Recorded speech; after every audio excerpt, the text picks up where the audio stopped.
The world is facing an energy crisis not seen since the global oil crisis of the 1970s.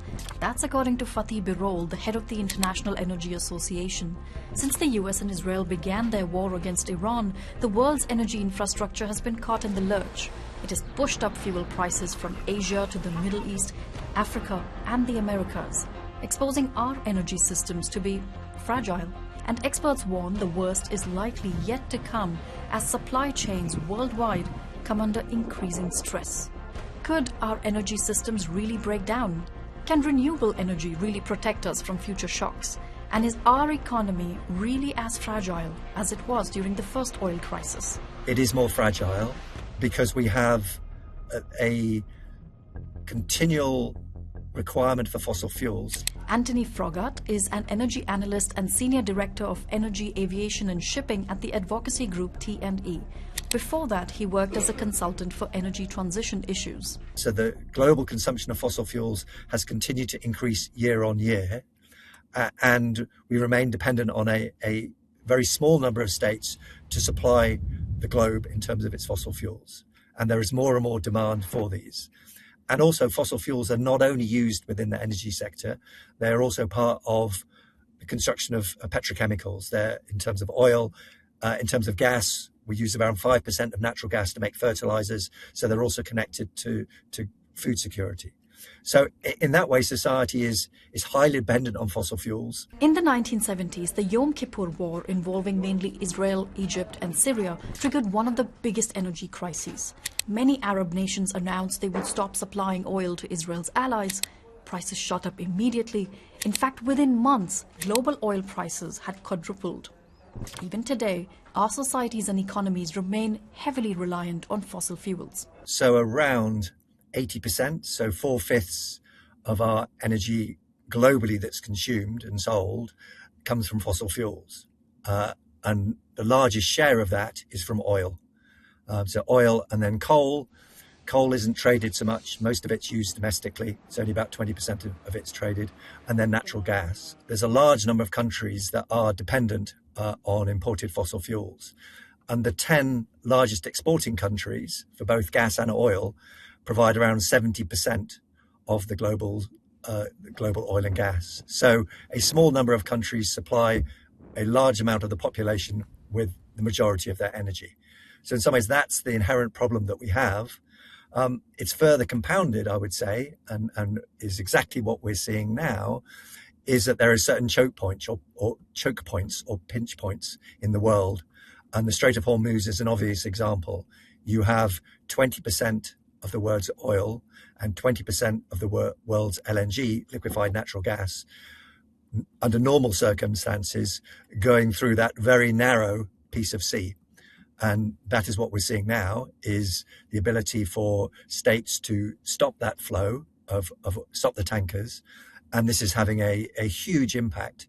Analysts like Froggatt argue that the Iran war is a reminder that global energy systems need a complete overhaul, and that the Iran war is making the case for renewables like wind, solar, hydropower and photovoltaics, or PV for short. So it's cheaper to do renewables than it is to develop a new gas field, extract the gas, put it into a gas power station, and then put that onto the grid. Why not shortcut it, buy the PV panels, put them in the system, and then you're generating much cheaper forms of electricity. So we have seen a huge shift towards renewables, but in some ways, it's a big, if we can use the metaphor, a big oil tanker to turn around. There are some real success stories, and the EU is one of these. What we saw in 2025, for the first time ever, is that solar and wind between them contributed more to the EU's electricity grid than fossil fuels. So we've seen a 10% rise in the use of renewable energies 10% rise in the use of solar and wind, so that they now contribute over 30% of the total electricity consumption within the EU. So in a 5-year period, that is a remarkable shift. And that is because we're seeing falling prices for the technologies. Spain, for instance, produces 60% of its energy through renewables, and Portugal met its entire energy requirement from green sources last year. This has blunted the shock of the current energy crisis, even if it could not eliminate the shock completely. So you have to have a system. You have to build out the grids. In the past, you had, nuclear power plants and coal plants primarily providing the majority of electricity. So they were large centralized systems, and you are moving away from that into more a decentralized system in which you have smaller units of generation, be it solar or wind, or hydro or biomass, and you have micro level in terms of it's on people's rooftops. So you have a system that is much more dynamic, and you then need to invest in the grid to enable that to happen, to move away from that centralized system into a more distributed system. So it is a transition that goes beyond just installing new solar panels or new wind turbines. You need to change the way in which the system operates. And what fundamental changes should the world pursue? He recommends taking pragmatic steps based on the lessons of the past to temper the world economy from future shocks. So on the short term, what can you do? There are behavioral measures that people can do, and we're starting to see that in different countries, or different recommendations about changing the way in which you behave, potentially lowering the speed limit, not wasting so much energy. And we've seen that case after case, that is what can be done. And you can make huge changes in that regard. I think the second issue is to look at the existing policies. And in some ways, again, within the European context, we have this. We've had a previous oil shock in 2022 with Russia's full-scale invasion of Ukraine.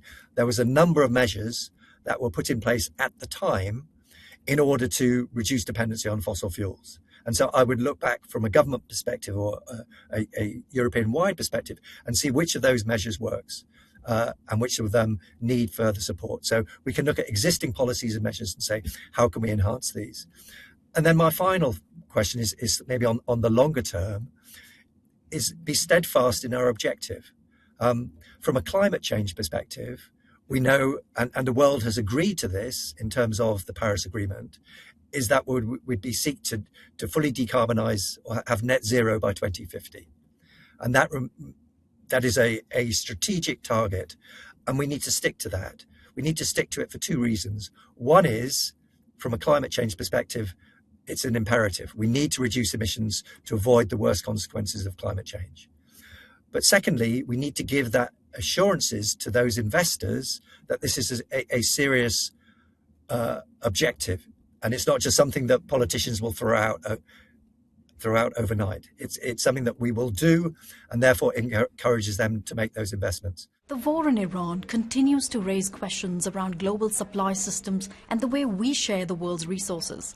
Join us next time for a look at another facet. I'm Nehal Johri. Thanks for watching.